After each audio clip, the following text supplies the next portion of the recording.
Well, politicians, church leaders, and even NFL teams are standing in solidarity against political violence. Tributes for conservative activist Charlie Kirk are spreading across the country after he was shot and killed speaking at a college campus in Utah. Peyton May joins us with the message from many of our nation's leaders. Peyton. Yes, Lauren, as more information starts to pour in about the 22-year-old suspect, Tyler Robinson, who's accused of assassinating Charlie Kirk, many public figures are calling for an end in political violence. There's multiple memorials, prayer vigils, and moments of silence that have been held over the weekend. The tributes come as investigators work to determine the motive of what the governor of Utah calls a political assassination.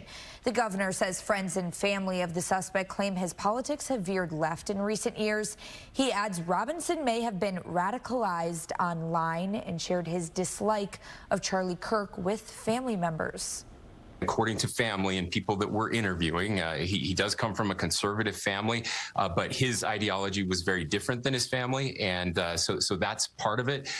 We do know that the roommate that we had originally talked about, we can confirm that roommate is a boyfriend who is transitioning from male to female, so we know that piece. I will say that person has been very cooperative with authorities. Authorities have not released whether his partner's gender identity is relevant as they investigate Robinson's motive. Several organizations are sharing their messages of mourning. The Dallas Cowboys held a moment of silence for Charlie Kirk before taking on the Giants yesterday. A photo of Kirk was displayed on the screens at AT&T Stadium. Cowboys owner Jerry Jones says Kirk's death is, quote, impacting us all, and we all stand together on any front relative to the threat of violence.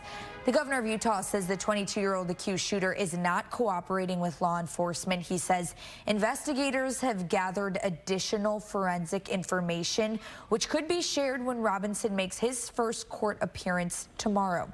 Reporting, I'm Peyton May for Good Day. A Dallas County woman has filed a lawsuit against a fellow property owner in Lakewood after a massive tree fell on her SUV last month as she was headed down the road. Court documents reveal this woman was trapped for nearly an hour. Bystanders could not rescue her right away because the tree also took down power lines with it, and live electrical wires sparked around her vehicle. The 32-year-old is now paralyzed, and her lawsuit alleges the man whose yard the tree was in should have known better. Fox 4's Amelia Jones following all the developments and joins us live with more. Hi, Amelia. Hi there, Casey. The lawsuit alleges that the homeowner knew the tree was in bad shape before it fell on the car and severely injured the 32-year-old woman behind the wheel. I spoke to an attorney today not involved in the case. He pointed out this is just one side of the story, but the allegations don't look good for the homeowner. 2 weeks ago, a large oak tree fell on an SUV as it was driving on Windover Road in Lakewood. The car and Maisie Marceau in the driver's seat were crushed by the impact. The 32-year-old suffered a severe spinal cord injury that left her paralyzed from the neck down. Marceau and her husband have now filed a lawsuit alleging that the property owner was told multiple times about the, quote, unsafe conditions of his trees, including the one that injured the mother of a 6-month-old daughter. Although the lawsuit does not mention the evidence backing that claim. The issue here from a legal standpoint is, one, what the homeowner knew or should have known, and two, what a reasonable person in that situation would have done with that knowledge. Chad Ruback is an appellate lawyer not involved in the case. The homeowner, Dan Patterson, does have knowledge about tree preservation. Patterson is the chairman of the Texas Trees Foundation, past chairman of the National Tree Trust in D.C. and the National Arbor Day Foundation in Nebraska. Ruback says his background and experience will play a role in the case. This homeowner, if this is an area in which he's professed some expertise, in which he's spent a lot of time learning up on, he might potentially be held to a higher level of responsibility, a higher level of culpability than just an average homeowner like you or me. After the incident happened, Patterson told Fox 4 over the phone that he has a grounds crew that maintains the trees regularly, and he believes that spring rains produced more tree nuts, and it fell due to the weight at the upper part of the tree. However, according to the lawsuit, the tree was found to, quote, have a hollow base and significant internal rotting, among other issues, indicating that it had been in a state of decay for some time. Rubach believes the case does have enough legs to move forward to a settlement or jury trial. At this point, all we have is the plaintiff's lawsuit. The defendant hasn't filed an answer yet. We don't know his side of the story yet, but based on what the plaintiff is alleging in her lawsuit, I think the homeowner has some real problems. We reached out to Patterson to see if he had a statement in response to the lawsuit, and we're still waiting to hear back. Marceau and her husband are seeking at least $1 million or more in damages that would go towards current and future medical needs, plus take care of the couple's young child. Casey. Yeah, an interesting case that we'll be keeping our eye on. Fox 4's Amelia Jones reporting for us on a Sunday night. Amelia, thank you. So we begin tonight with the actions of a North Texas police department under the microscope. Grand Prairie Police responded to a 911 call early Friday morning in the 3000 block of Holly Hill Drive. Turns out there was a mix-up with the department's computer dispatch system, and officers responded to the wrong address. The confused homeowner told Fox 4 he did not know what was going on, so he got his gun and opened his garage door.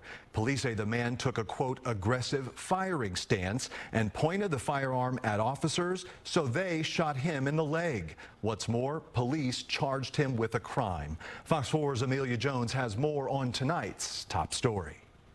The district attorney's office has a policy to respond to all officer-involved shootings in Dallas County. It'll be up to Dallas County prosecutors whether or not to bring evidence forward to a grand jury, who will then decide if a crime occurred.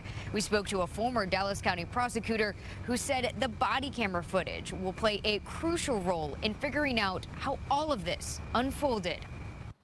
Grand Prairie Police are asking the Dallas County District Attorney's Office to consider charges after a homeowner walked out armed when officers showed up at his house by mistake. It all started Friday around 1:45 in the morning. Grand Prairie Police responded to a call for an active disturbance. Officers knocked on the door of a home on Holly Hills Drive for 5 minutes. Shortly after, police say the homeowner opened the garage armed with a gun. Police say the man pointed the gun at officers.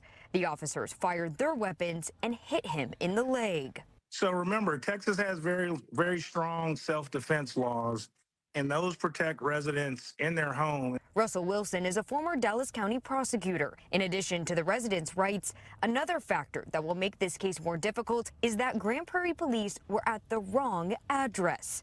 The department says the original 911 caller's address showed up incorrect on the dispatch system, and they went to Thomas Simpson's house instead. Simpson told Fox 4 officers never announced themselves, and he thought they were criminals at first. They never said police department, but I recognized from the light the shine off the badge when the garage door got to a certain point. And that's why I dropped my pistol and, okay, let's figure this out. And then I get shot. Simpson says officers fired around 8 shots, which he believes is excessive.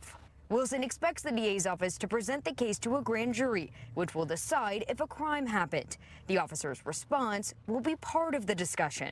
Certainly want to understand what officers believe they were coming to when they engaged at this location. So that, I think, would also be part of the overall analysis. Grand Prairie Police are asking the district attorney's office to consider charging Simpson with aggravated assault with a deadly weapon against a police officer. Wilson says the homeowner's rights will come into play. But as it stands now, it seems like was the officer's shooting, not necessarily the homeowner who was lawfully armed and in a place where they're in a lawful right to be. So that's going to be a challenge, I think, from a prosecutorial perspective, to find criminal conduct there. The officer's body camera footage will also be key. How the facts and circumstances unfolded immediately prior to the shooting, who shot and from what location, and what was their ability to see. I think that is the assessment of the body camera will be critical in the case. Wilson says it could take several weeks for the DA's office to investigate the incident and for the potential grand jury to return a decision. Meanwhile, Simpson told us that he plans to file his own lawsuits, which will be decided in civil courts. Reporting in Dallas County, Amelia Jones, Fox 4 News. All right, so dozens of local nonprofits are joining together this morning to kick off North Texas Giving Day this week. In fact, today is Downtown Dallas Day of Giving. Yeah, this is so fun. TC Muzinga joins us in the studio with a preview. It's about raising money, but I also think it's about celebrating what all of these organizations do. It's impressive. You are absolutely right. I mean, I was saying to Shannon and Dan that downtown Dallas is kind of already busy already, but today, especially the lunch hour, it's going to get busy out there because more than 30 local nonprofits are looking to jumpstart those efforts ahead of the biggest day of giving in North Texas. So if you need something to do during lunchtime, people can come out and donate in the downtown area. You can listen to live music, see animals from the Dallas Zoo, and take pictures with Champ from the Dallas Mavs. Communities Foundation of Texas says it will match up to $35,000 of donations made. $70 million was raised last year. So organizers say you can also research participating nonprofits to support. And if they're not familiar with organizations doing that work in their backyard, they can go to the website, northtexasgivingday.org, to search by zip code. They can search by cause area. They can take a quiz to find out maybe some smaller organizations they may not have heard of before. Well, North Texas Giving Day is Thursday, but downtown Dallas is kicking things off this morning at AT&T Discovery District on Ackerd Street. The event is from 11 a.m. until 2 p.m. We have a list of local nonprofits and other opportunities to give back on our website at fox4news.com. So it's going to be pretty exciting and fun, too. That's live music. You got Champ coming. We always do. We always decide what we're going to give as a family, and then we let the kids pick the organization, so they have to do a little research to figure out, you know, who they want that money to go to. I mean, it's not. But you're right. Yeah, you kind of learn about all of these different organizations. I just don't think people realize how many are in this area. So, and the good thing is that money stays local. So Yeah. pretty awesome. Thanks, Ticia.